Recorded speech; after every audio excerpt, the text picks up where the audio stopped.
What happens when a husband discovers his wife's affair, only for her to insist it was meaningless? How far can someone go in denying responsibility until the day legal documents arrive at the door? Can a woman who always finds a way to blame others talk her way out when the consequences arrive in daylight? The notification sound from my phone cut through the silence of our bedroom like a knife. I lunged for it, but Grant's eyes were already on me, studying my face in the dim glow of the screen. My heart hammered against my ribs as I quickly dismissed the message from Jonas without reading it. "Who's texting you at 11:30 at night?" Grant's voice was calm, but I caught the edge underneath. I forced a laugh, setting the phone face down on my nightstand. Probably just Tanya complaining about her date again. You know how she is. Grant nodded slowly, but something in his expression made my stomach twist. He'd been watching me more carefully lately, asking questions about my late nights at the marketing agency, wondering why I was suddenly so invested in after-work networking events. The truth was, I'd been seeing Jonas Greer for 3 months now. He used to work at my company before transferring to the downtown branch, and we'd reconnected at an industry mixer in September. What started as innocent flirting over coffee had escalated into stolen afternoons and secret text conversations that made me feel alive again.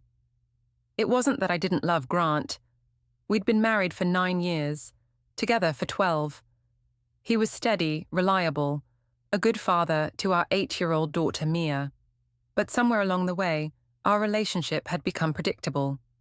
Grant came home from his IT consulting job, helped Mia with homework, watched Netflix, and went to bed by 10. Rinse and repeat. Jonas was different. He made me laugh, told me I was beautiful, sent me flowers just because. With him, I felt like the woman I used to be before mortgages and parent-teacher conferences and the endless routine of married life. "Lirien?" Grant's voice pulled me back to the present. "You've been distracted lately. Is everything okay at work?" I turned toward him, forcing my expression into what I hoped looked like tired honesty. "Just stressed about the Peterson campaign. You know how demanding Mr. Harrison can be when we're close to deadline." It wasn't entirely a lie. The Peterson campaign was demanding, but that wasn't what had me staying late or checking my phone obsessively. That was Jonas, with his easy smile and his way of making me feel like I was the only woman in the room. Grant reached over and squeezed my hand. "Maybe you should take a vacation day tomorrow. You've been working too hard." Guilt twisted in my chest, but I pushed it down. "I can't. We have the client presentation on Friday." Another lie. The presentation had been moved to next week, but I'd already made plans to meet Jonas for lunch tomorrow. He'd found this little cafe across town where nobody from our social circle would see us. Grant's phone buzzed on his nightstand. He glanced at it, then at me, then back at his phone. "That's weird. Mike from work says he saw you at Rossetti's yesterday around lunch. I thought you said you ate at your desk." My blood turned to ice. Rossetti's was where Jonas had taken me yesterday. We'd sat in a corner booth, his hand covering mine across the table, talking about everything and nothing. I'd completely forgotten that Grant's colleague Mike lived in that neighborhood. "Oh, right," I scrambled for an explanation. "I meant to tell you. Sarah from accounting wanted to discuss the quarterly reports somewhere quiet. You know how noisy the office gets." Grant nodded, but I could see him processing this information. "Sarah Chen, the one who's been on maternity leave for 2 months." My heart stopped. "No, Sarah. Williams. From the 3rd floor. You haven't met her." Grant set his phone aside and settled back against his pillow. "Well, get some sleep. You look exhausted." I mumbled agreement and closed my eyes, but sleep was impossible. My mind raced through the conversation, analyzing every word, every pause. Grant was suspicious. I could feel it in the way he'd questioned me, the careful tone of his voice. But what could he really do? He had no proof of anything. Jonas and I were careful. We never went to places where we might run into people we knew, except for yesterday's slip-up. We used a messaging app that deleted conversations automatically. We were smart about this. Besides, what Jonas and I had wasn't some sordid affair. It was a connection, something beautiful and rare. Grant wouldn't understand that. He'd see it as betrayal, but it wasn't. It was just different. It was something I needed, something that made me feel like myself again. I must have dozed off, because I woke to the sound of Grant's shower running. Sunlight streamed through our bedroom windows, and my phone showed 3 missed calls from my mother and 2 text messages from Jonas that made me smile despite my anxiety. Missing you already. Can't wait for lunch today. Dreamed about you last night. You're incredible. I deleted both messages and padded to the kitchen to start coffee. Mia was already at the table in her school uniform, working on math homework she'd forgotten the night before. Morning, sweetheart. I kissed the top of her head, breathing in the scent of her strawberry shampoo. How's the homework coming? It's hard. She looked up at me with Grant's serious brown eyes. Where were you yesterday after school? Daddy picked me up, but he said you had to work late again. Another stab of guilt. I'd promised to help her practice for her spelling test, but Jonas had suggested we extend our lunch into the afternoon. The hours had slipped away in his hotel room, and by the time I remembered my responsibilities, Grant had already handled pickup and dinner and bedtime stories. I'm sorry, baby. Work has been crazy lately, but I promise we'll practice spelling tonight, okay? Mia brightened. Can we get ice cream after? We'll see. Grant emerged from the bedroom, hair still damp, wearing his usual khakis and button-down shirt. He kissed Mia's cheek and poured himself coffee, but didn't look at me. I'll drop Mia off today, he said. I have an early meeting anyway. Thanks. I tried to catch his eye. What time will you be home tonight? The usual. 6:30, maybe 7. He gathered his laptop bag and keys. What about you? Another late night at the office? There was something in his tone that made me defensive. Probably. Like I said, the Peterson campaign is demanding. Grant nodded slowly. Right, the Peterson campaign.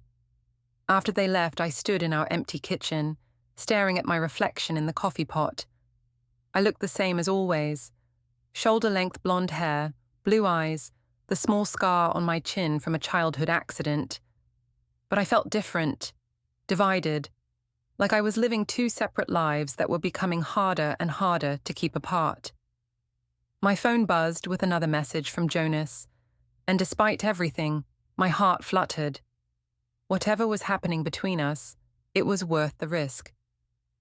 Grant would never understand, but that didn't make it wrong. Sometimes people needed more than what their marriage could give them. Sometimes they needed to feel alive. I just had to be more careful. Saturday afternoon found us at Romano's, the family restaurant where we'd been coming for years. Grant's mother, Elaine, had suggested lunch to celebrate Mia's good report card, and somehow the simple meal had turned into a gathering of 8 people crammed around 2 pushed-together tables. I'd spent extra time getting ready, choosing a red dress that Jonas had complimented last week. I wanted to look good, to remind everyone, including Grant, that I was still attractive, still worth pursuing. The past few days had been tense at home, with Grant asking careful questions about my schedule and watching me with those thoughtful brown eyes.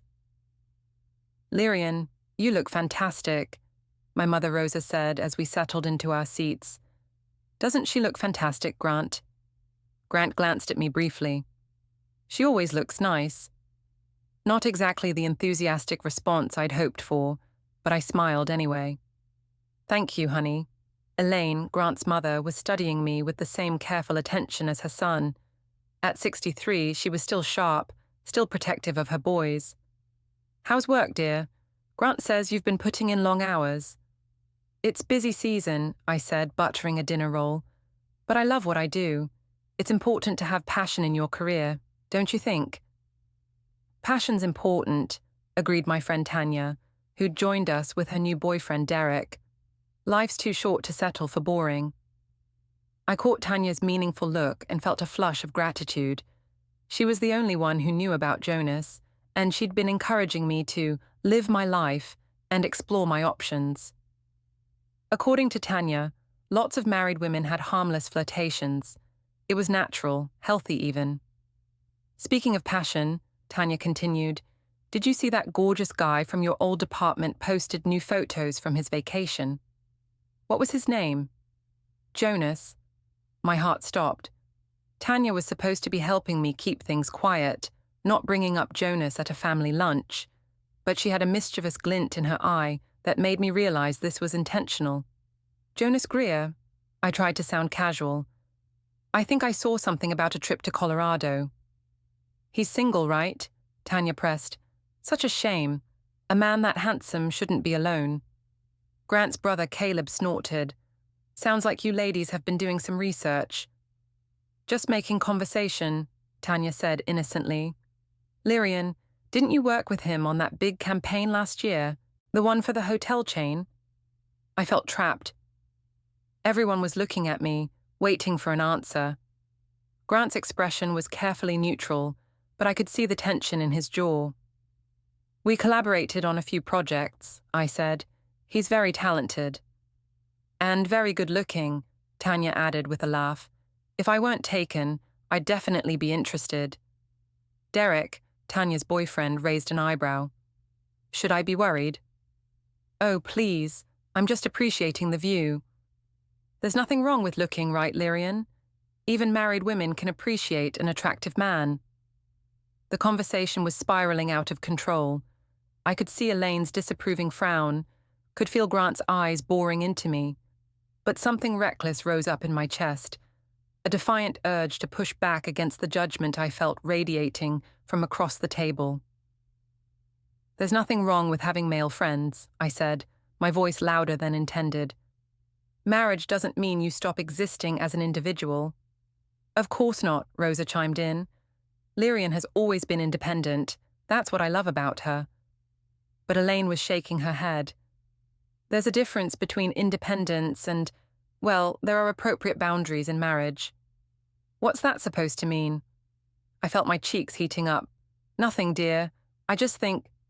You think I'm inappropriate? I interrupted. Because I have friends? Because I don't sit at home every night waiting for my husband to entertain me? The table fell silent.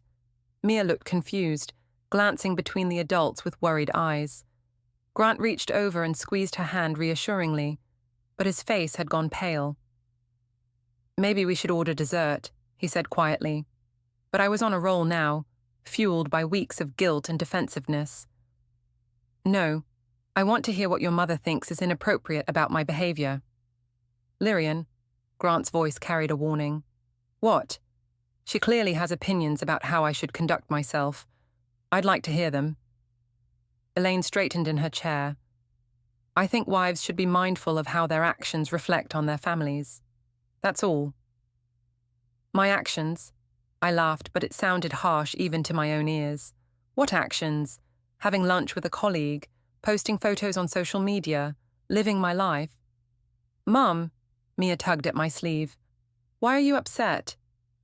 I looked down at my daughter's worried face and felt a stab of shame, but I couldn't seem to stop myself. I'm not upset, sweetheart. I'm just explaining to Grandma Elaine that grown women don't need permission to have friends. Grant stood up abruptly. I'm taking Mia to look at the dessert case. We'll be right back.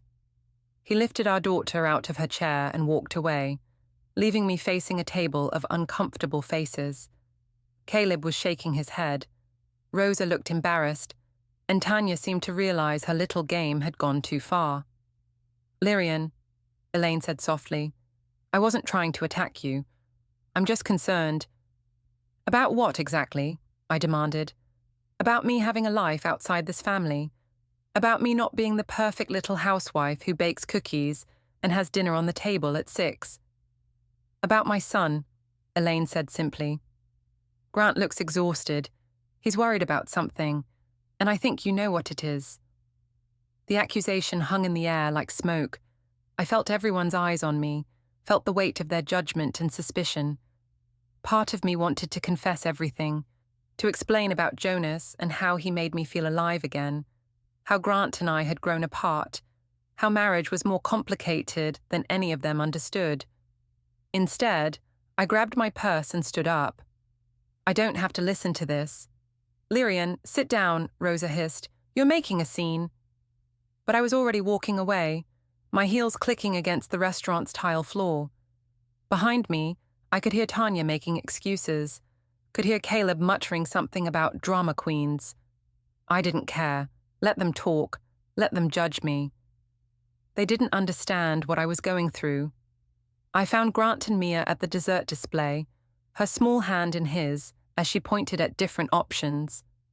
Grant looked up as I approached, and I saw something in his expression that made my stomach drop. Not anger exactly, something colder, more final. We should go, I said. Grant nodded. Mia, pick something to take home. We'll eat it later.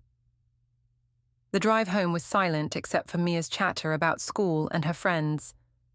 Grant's hands were steady on the steering wheel, his eyes focused on the road. I wanted to explain, to apologize, to somehow undo the damage from lunch. But every time I opened my mouth, the words stuck in my throat. At home, Grant disappeared into his study while I helped Mia with her weekend homework. But I could feel the weight of unspoken accusations, could sense that something fundamental had shifted between us. That night, as I lay in bed scrolling through Jonas's Instagram photos from his Colorado trip, I told myself that I'd done nothing wrong. So what if I'd defended my right to have male friends? So what if I'd stood up to Elaine's passive-aggressive comments? I was tired of walking on eggshells, tired of pretending to be someone I wasn't. Grant's side of the bed remained empty until well after midnight. When he finally came to bed, he stayed on his side, the space between us feeling like an ocean. I fell asleep clutching my phone, Jonas's last message still glowing on the screen. Hope you had a good day, beautiful. Can't wait to see you Monday. At least someone appreciated me. Monday morning brought a message from Jonas that made me smile despite the tension still hanging over our house like fog. Coffee before work. I have something to show you. I texted back quickly. Meet you at Grind Coffee in 20 minutes. Grant had already left for an early client meeting, and Mia was staying overnight at my mother's house, so I had unusual freedom. I chose my outfit carefully. A navy blazer that Jonas had once said brought out my eyes, paired with my favorite jeans and heels that made me feel confident.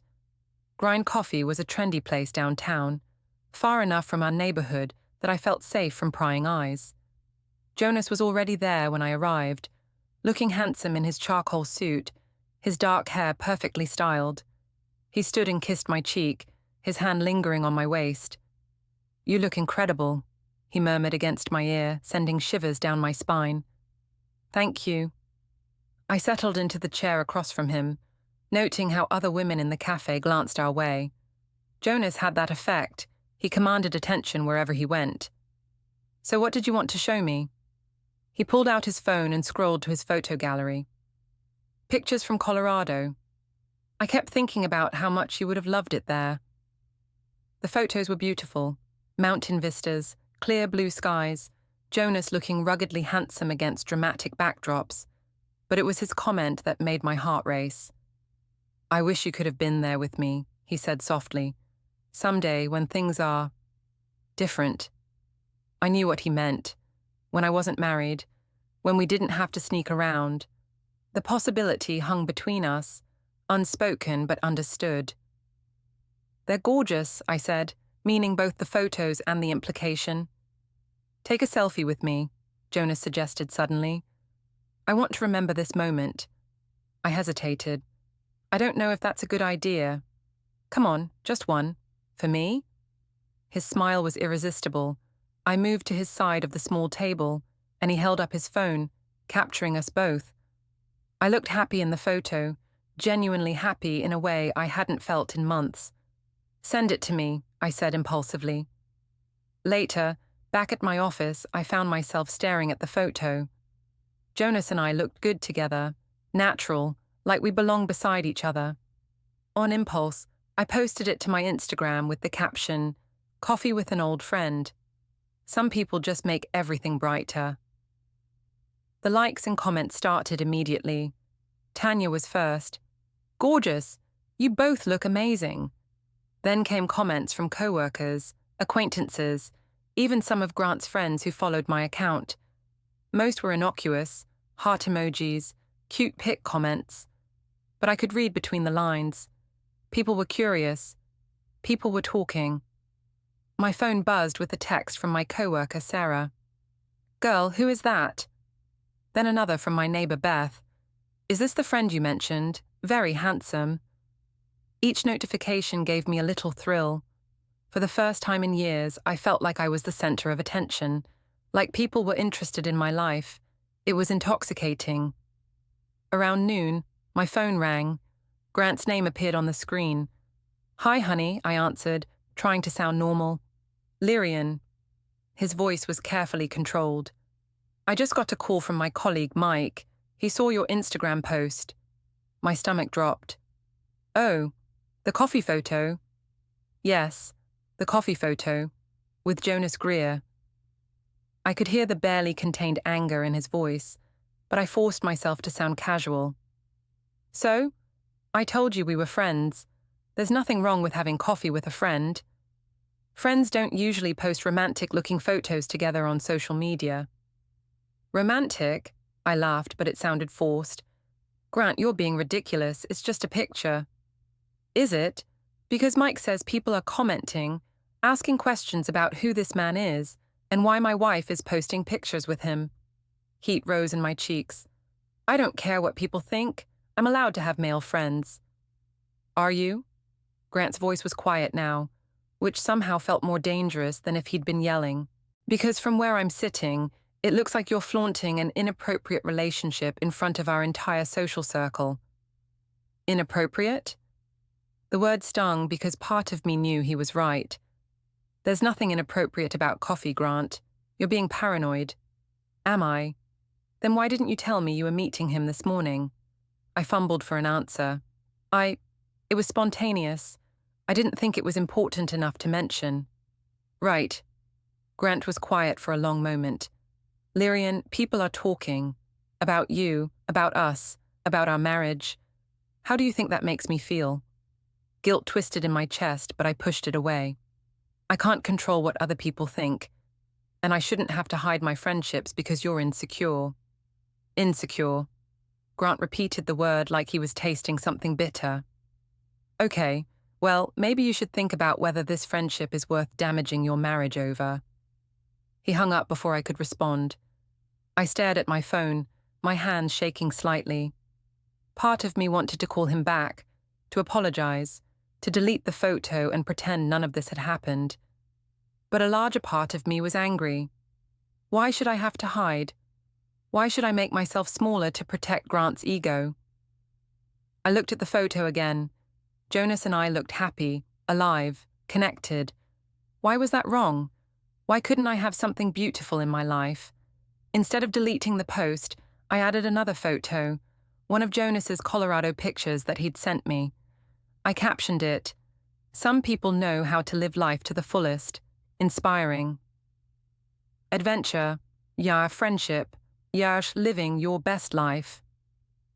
The response was immediate and overwhelming. More likes, more comments, more questions. My phone buzzed constantly with notifications, messages, friend requests from people I barely knew who wanted to know more about my mysterious handsome friend. Tanya called during my lunch break. "Girl, what are you doing? Derek just showed me your posts. People are going crazy trying to figure out who this guy is." "So let them wonder," I said, feeling reckless.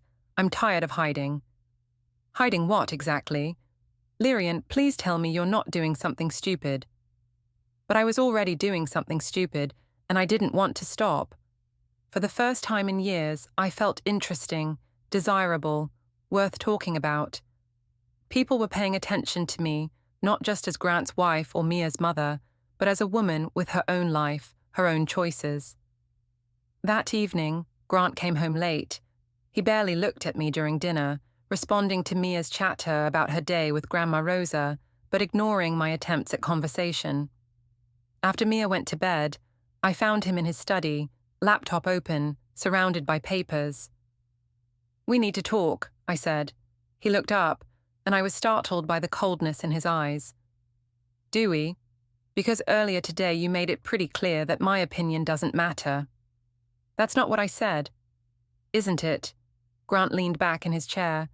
You posted a romantic photo with another man, defended it when I expressed concern, then doubled down by posting more pictures of him. What exactly am I supposed to think? You're supposed to trust me, I said, but the words felt hollow even to me. Grant laughed, but there was no humor in it. Trust you. Right. Should I trust you the way I trusted you when you said you were working late? The way I trusted you when you said you were having lunch with Sarah Chen, who's been on maternity leave for months. My blood went cold. He'd remembered. He'd been keeping track of my lies. Grant, I can explain. Can you? Because I'm starting to think there's a lot you haven't explained. He turned back to his laptop, effectively dismissing me.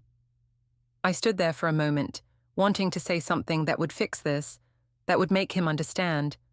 But the words wouldn't come. Back in our bedroom, I checked my Instagram one more time. The photo had over 200 likes now, dozens of comments. I felt a surge of satisfaction, mixed with something that might have been fear. My phone buzzed with a text from Jonas. Saw your post. You look beautiful. Can't wait to see you again. I smiled and typed back, tomorrow? Absolutely. I fell asleep with my phone in my hand, the glow of social media notifications painting the dark room in shades of blue.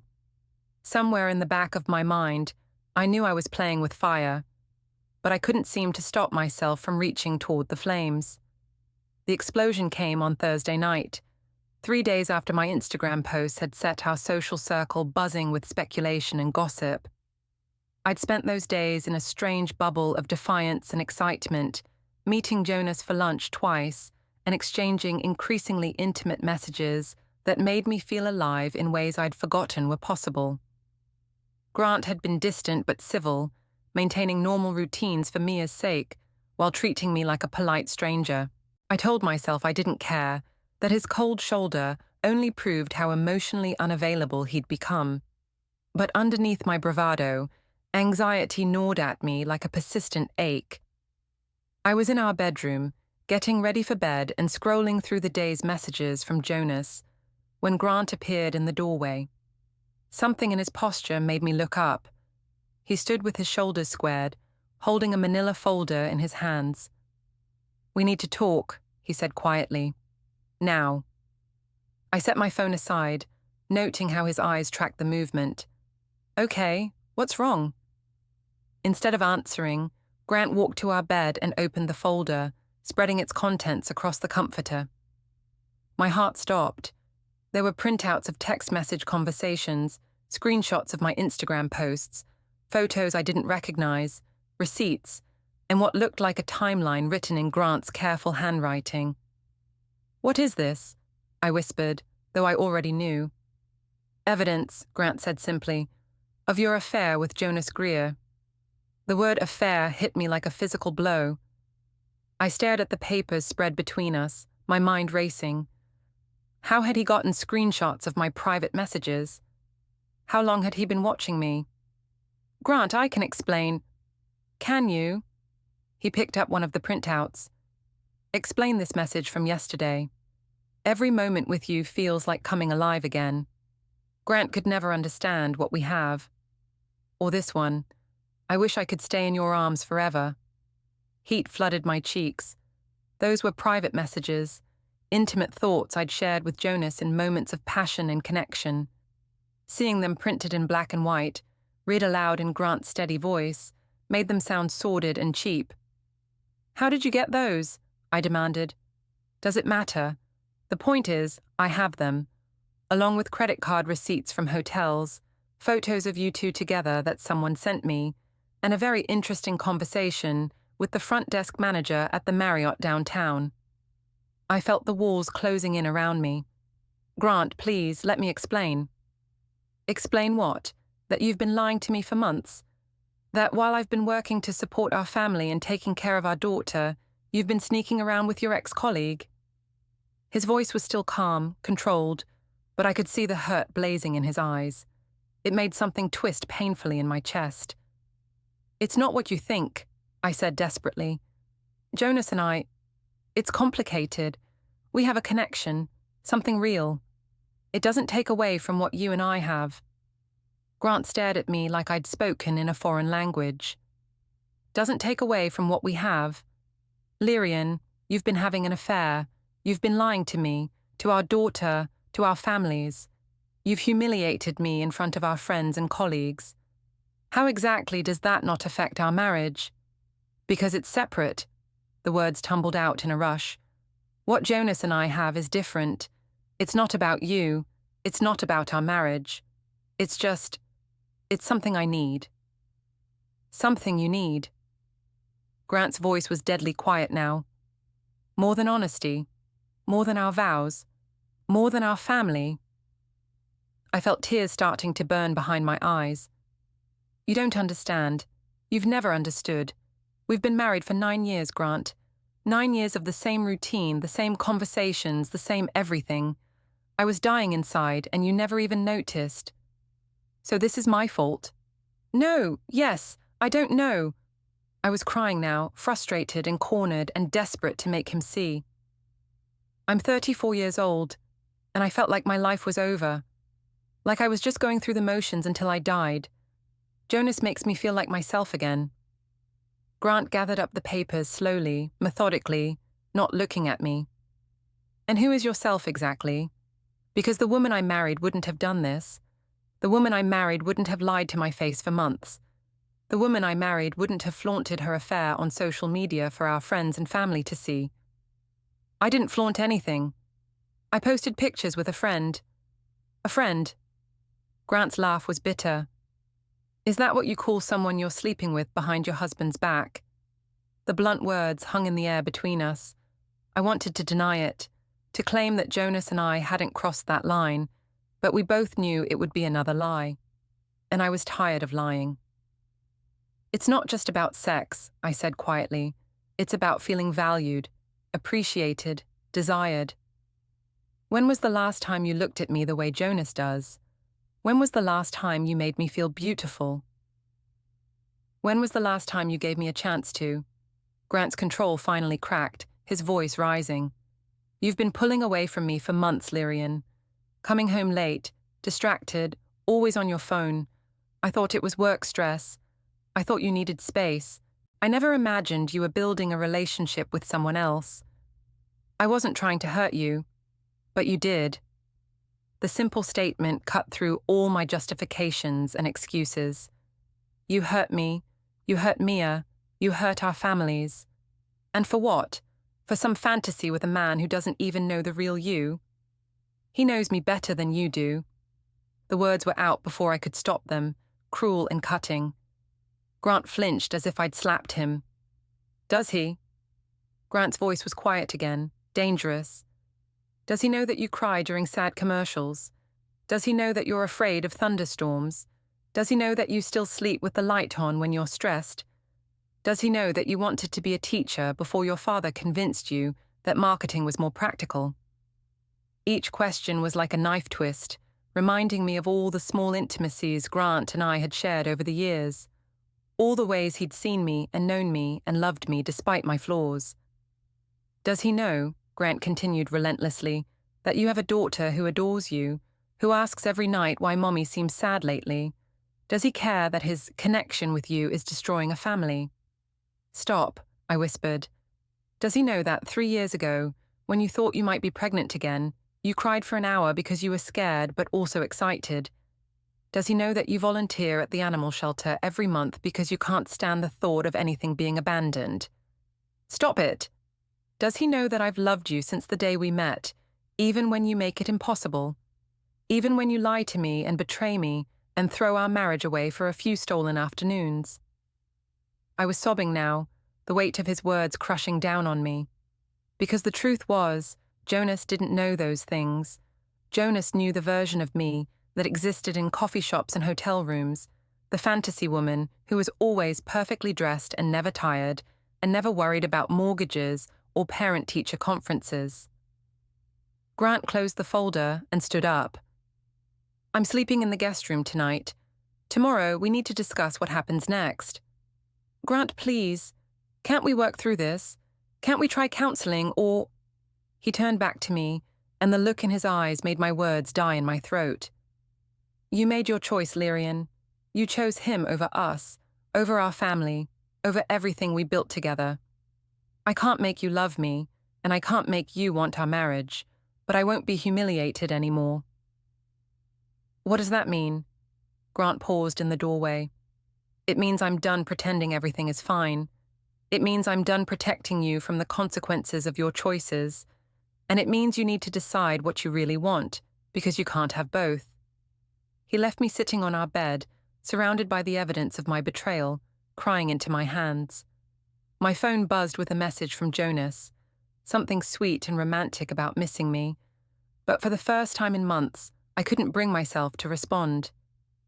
Outside our bedroom window, the night was quiet and still, but inside my chest, everything was breaking apart. The next morning brought a silence so thick I could barely breathe. Grant was already gone when I woke up, and Mia was having breakfast alone, her small face serious as she worked on a bowl of cereal. "Where's Daddy?" she asked when she saw me. "He had an early meeting," I lied, pouring myself coffee with hands that shook slightly. "How did you sleep, sweetheart?" "Okay, but I heard you crying last night. Are you sick?" The innocent question nearly broke me. "Just a little sad about something at work. Nothing for you to worry about." But Mia was 8, not stupid. She watched me with Grant's thoughtful eyes, taking in my puffy face and wrinkled clothes. "Are you and Daddy fighting?" "No, baby, we're just working through some grown-up stuff." It was another lie in an endless string of lies, and I hated myself for it. But what was I supposed to tell her? That Mommy had been seeing another man? That Daddy had found out and now our family might be falling apart? At work, I couldn't concentrate on anything. Every email felt meaningless, every meeting like a waste of time. My phone buzzed constantly with messages from Jonas, asking if I was okay, if we could meet for lunch, if something was wrong. But I couldn't bring myself to respond. Grant's words from the night before echoed in my head. You can't have both. Around noon, my mother called. "Lirien, darling, I just got the strangest call from Elaine Voss." My stomach dropped. "What kind of call?" "She wanted to know if I was aware of your friendship with some man from your office. She seemed very upset." I closed my office door and sank into my chair. "Mum, I can explain." "I hope you can, because she made it sound like you're having an affair, which is ridiculous, of course. You would never do something so foolish." The trust in her voice made me feel even worse. "It's complicated, Mom." "What's complicated? Either you're having an affair or you're not." I was quiet for a long moment, and I heard my mother's sharp intake of breath. "Lirien, please tell me you haven't done something this stupid." "It's not stupid." The words burst out before I could stop them. "I'm happy for the first time in years. Jonas makes me feel alive again."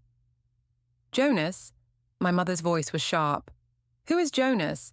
And what about your husband? What about Mia?" "Grant and we've grown apart. We're like roommates, not lovers. I was dying in that marriage, Mom." "So you decided to have an affair instead of working on your problems like an adult?" The disappointment in her voice cut deep. I'd expected her to understand, to support me like she always had. Instead, she sounded horrified. "You don't understand." "I understand perfectly. You're throwing away a good marriage for some fantasy. Grant is a wonderful man, Lirien. He loves you, he's a good father. He provides for his family. Do you have any idea how rare that is? But I don't love him anymore." The admission tore out of me like a confession. "I care about him, but I'm not in love with him. I haven't been for years." "Love isn't just a feeling, Lirien. It's a choice. It's commitment. It's showing up every day even when things get hard." "That's not enough for me." My mother was quiet for a long time. "Then you're more selfish than I ever imagined." She hung up, leaving me staring at my phone in shock. My own mother had taken Grant's side. My own mother thought I was wrong. The afternoon crawled by in a haze of self-doubt and anxiety. I tried to focus on work, but my mind kept circling back to the conversation with my mother, to Grant's cold anger the night before, to the folder full of evidence he'd spread across our bed. Around 3 o'clock, Tanya appeared at my office door. "We need to talk," she said, closing the door behind her. "Now." I looked up from my computer, grateful for the distraction. "What's wrong?" "What's wrong is that half our friend group is talking about your Instagram posts, and the other half is talking about how Grant looked like death at the grocery store this morning." My heart clenched. "You saw Grant?" "Derek did. Said he looked like he hadn't slept in days. Lirien, what the hell is going on?" I told her everything, about Grant finding the messages, about our fight, about the ultimatum he'd given me. Tanya listened without interrupting, her expression growing more concerned with each detail. "So what are you going to do?" she asked when I finished. "I don't know. Grant wants me to choose between him and Jonas." "That doesn't seem like a hard choice." I stared at her. "What do you mean?" "I mean, Grant is your husband, the father of your child. You've built a life together. But you're the one who encouraged me to live for myself. You said there was nothing wrong with having options." Tanya shifted uncomfortably. "I thought you were just flirting, maybe having some harmless fun. I didn't realize you were having a full-blown affair." "So, now you're judging me too?" "I'm not judging you. I'm trying to help you see clearly. Lirien, you're about to lose everything for a man you've known for what, 4 months? Jonas understands me in ways Grant never has." "Does he? Or does he just represent everything Grant isn't? The excitement, the newness, the escape from responsibility?" Her words hit too close to home. "It's not that simple." "Isn't it? Look, I get it. Marriage is hard. Kids are exhausting. Sometimes you want to feel young and desirable again. But destroying your family isn't the answer." I felt tears starting again. "I don't know how to fix this." "Start by ending it with Jonas. Delete his number, block him on social media, whatever you have to do. Then go home and fight for your marriage." "What if it's too late? What if Grant won't forgive me?" "Then at least you'll know you tried. But right now, you're still choosing Jonas over your family every day you don't end it." After Tanya left, I sat alone in my office, staring out the window at the busy street below. People hurried past, caught up in their own lives and problems.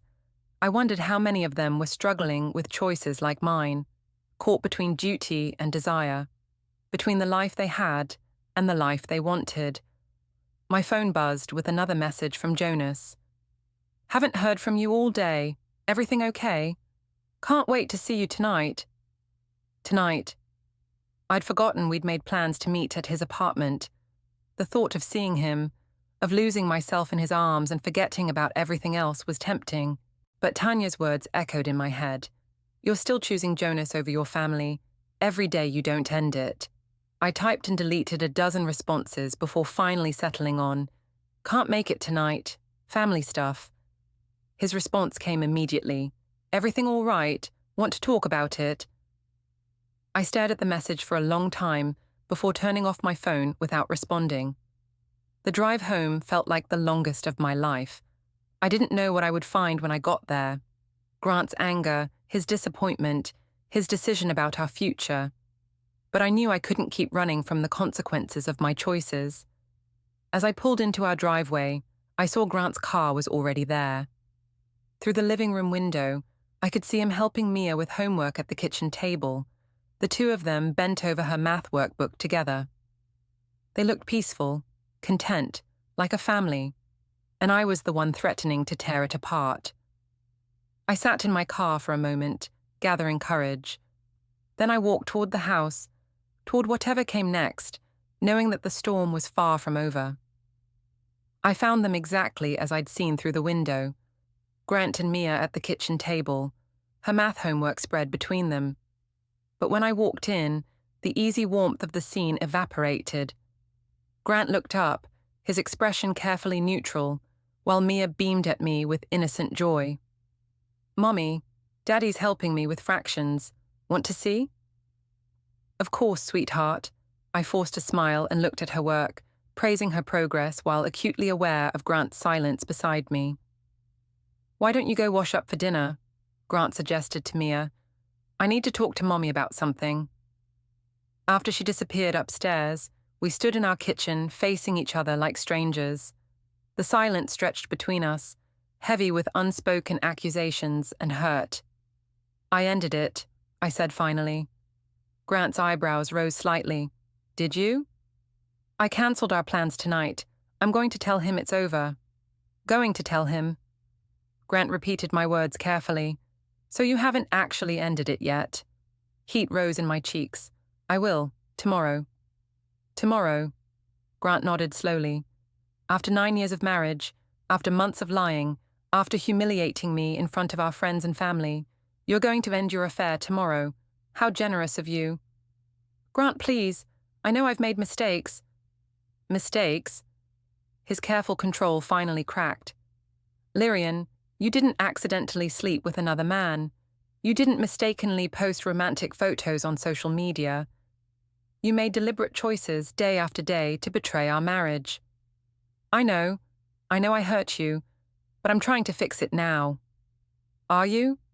"Because from where I'm standing, it looks like you're only ending it because you got caught." The accusation stung because it was partially true. If Grant hadn't confronted me with evidence, would I have continued seeing Jonas indefinitely? Would I have kept living this double life, stealing moments of happiness while my marriage slowly died? "That's not fair," I said weakly. "Fair?" Grant laughed, but there was no humor in it. "You want to talk about fair?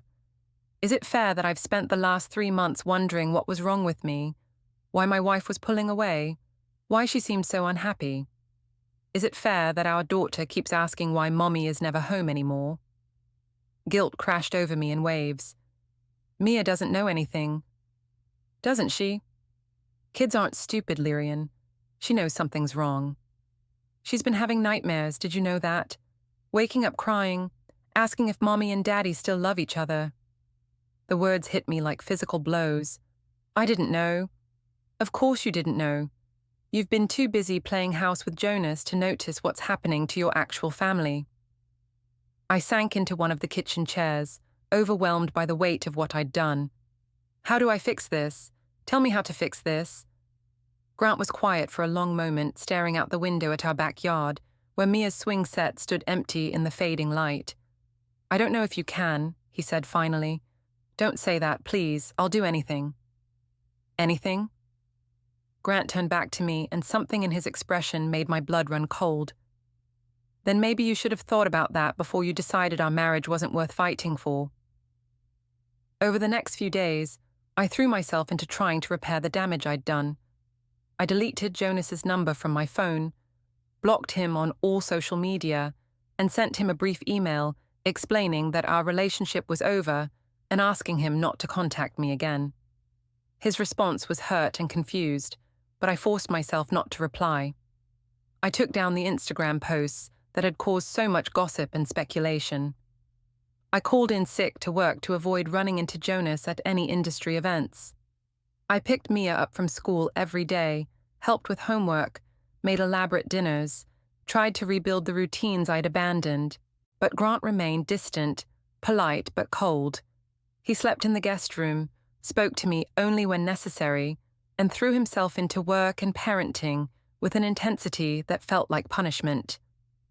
When I tried to talk to him about counseling, about working through our problems, he listened without comment and then changed the subject. "He needs time," my mother said when I called her, desperate for advice.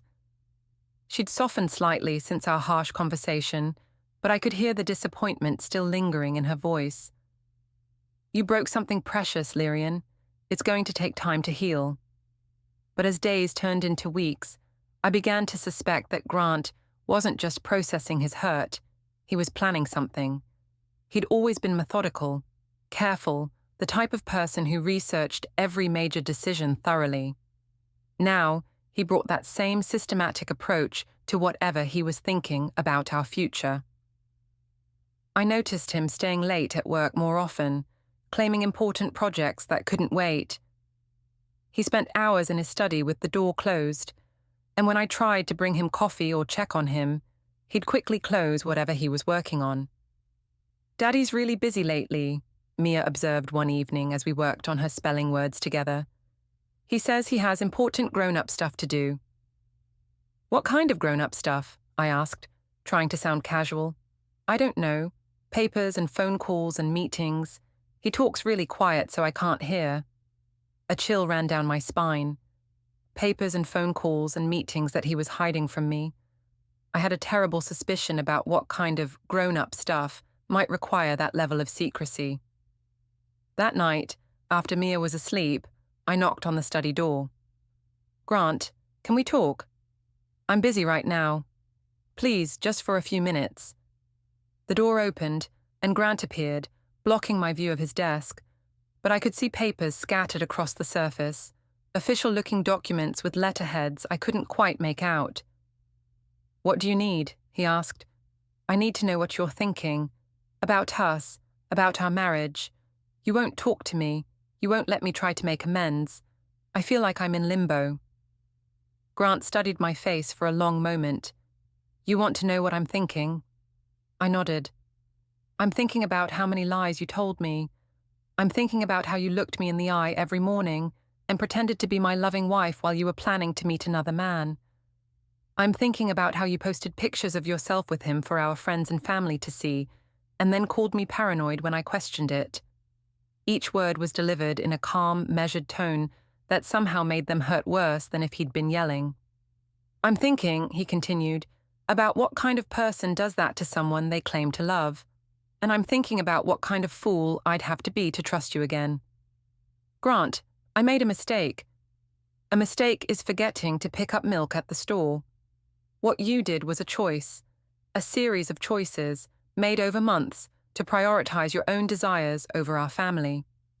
But I ended it. I chose you." "No," Grant said quietly. "You got caught. There's a difference." He started to close the door, but I put my hand against it. "So what happens now? Do we just live like strangers forever? Do we get divorced? What about Mia?" Grant's expression softened slightly at our daughter's name. "Mia will be fine. Kids are resilient. That's not an answer. It's the only answer I can give you right now." He closed the door gently but firmly, leaving me standing in the hallway with my heart pounding. The way he'd talked about Mia being resilient, about divorce, like it was a foregone conclusion, made my worst fears feel suddenly, terrifyingly real. That weekend, Grant announced he was taking Mia to visit his mother for the day. I offered to come along, desperate to feel like part of the family again, but he declined. "Elaine specifically asked for just me and Mia," he said. "She's still pretty upset about everything." They left after breakfast, Mia chattering excitedly about seeing Grandma Elaine while Grant loaded an overnight bag into the car. An overnight bag for what was supposed to be a day trip. "How long will you be gone?" I asked. "Tonight, maybe tomorrow. Depends on how things go." There was something ominous in his tone, but before I could ask what he meant, they were pulling out of the driveway, leaving me alone in our too-quiet house. I spent the day cleaning obsessively, reorganizing closets, doing laundry, anything to keep my hands busy and my mind from spiraling. But as evening approached and Grant didn't answer my calls or texts, anxiety gnawed at me like a living thing. Sunday morning brought no word from Grant. I called Elaine's house but got voicemail. I texted Grant again, asking when they'd be home, but got no response. By afternoon, I was pacing the house like a caged animal, imagining worst-case scenarios. Finally, around 4 o'clock, I heard Grant's car in the driveway. I rushed to the window and saw him getting out alone. No Mia. I met him at the front door. "Where's Mia? Is she okay?" "She's fine. She's staying with my mother for a few more days." "A few more days?" "Grant, what's going on? You can't just take our daughter without discussing it with me." Grant walked past me into the house, carrying a briefcase I'd never seen before. "I can when I have temporary custody." The words hit me like a physical blow. "What are you talking about?" Instead of answering, Grant set the briefcase on our kitchen table and opened it. Inside were neat stacks of legal documents, organized with the same methodical care he brought to everything else. "Grant, what is this?" He pulled out a thick packet of papers and handed it to me. "Divorce petition, custody agreement, property settlement. Everything's been filed with the court." I stared at the documents in my hands, the words blurring together.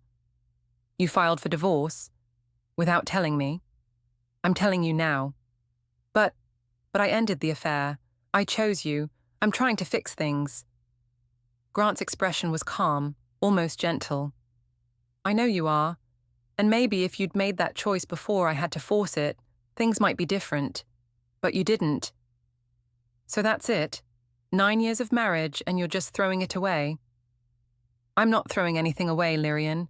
You already did that." I sank into one of the kitchen chairs, the legal papers scattered around me like evidence of my failures. "What about counseling? What about trying to work through this?" I thought about it. I researched therapists, read books about recovering from infidelity, considered what it would take to rebuild trust. Grant sat down across from me, his voice matter-of-fact. But then I realized something. I don't want to work through this. The simple statement cut deeper than any accusation could have. I don't want to spend the next 5 years wondering if you're really at work when you say you are. I don't want to check your phone or question every late night or worry that the next time you're unfulfilled, you'll find someone new to fulfill you. I would never. You would never what? Lie to me? Cheat on me? Humiliate me in public? Because you already did all of those things. I was crying now, ugly sobs that shook my whole body. "Grant, please. I love you. I know I screwed up, but I love you." "Do you?" "Because love isn't just a feeling, Lirien. It's a choice. It's commitment. It's showing up every day, even when things get hard." He paused, and I realized he was quoting my mother's words back to me. "You had 9 years to choose love. Instead, you chose Jonas. But I chose you in the end. You chose me when you had no other option. That's not the same thing." Grant stood up and gathered the remaining papers. "You have 30 days to respond to the petition. I suggest you get a lawyer." "Where are you going?" "To pack some things. I'll be staying at my brother's place until we can work out a more permanent arrangement. And Mia, we'll split time between us according to the custody schedule.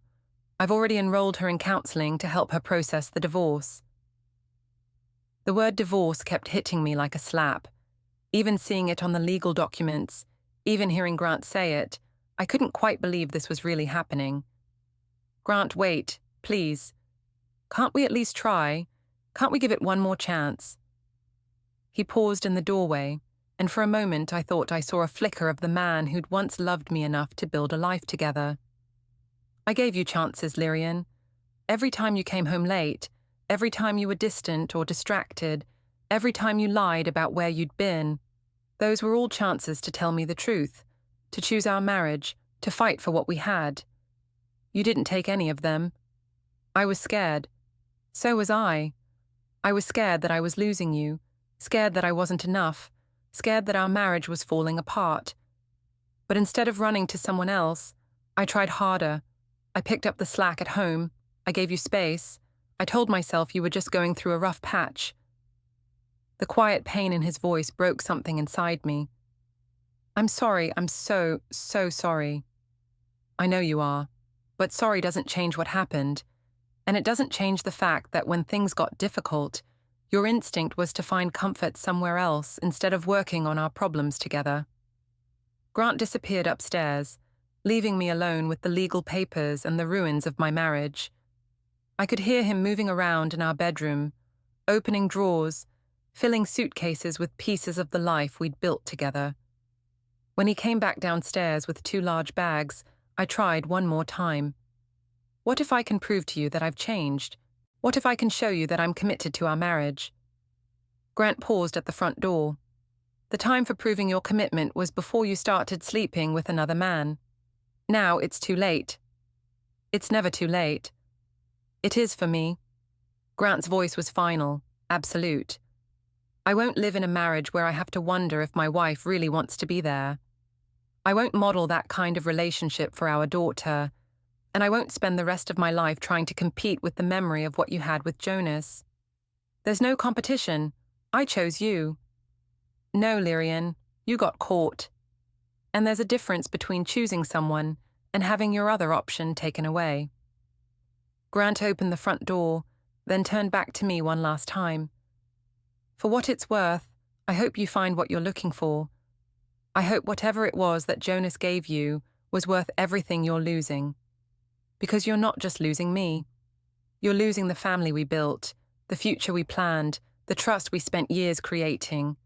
I hope it was worth all of that. He walked out, closing the door quietly behind him, leaving me alone in our empty house with nothing but legal documents and the echo of my own choices.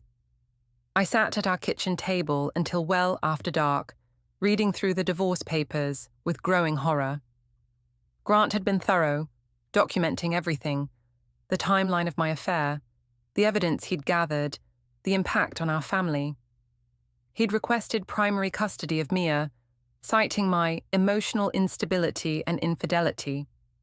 He'd calculated our assets down to the penny, proposing a division that was fair but final. Most devastating of all was a letter he'd included, addressed to the court, explaining his decision to file for divorce.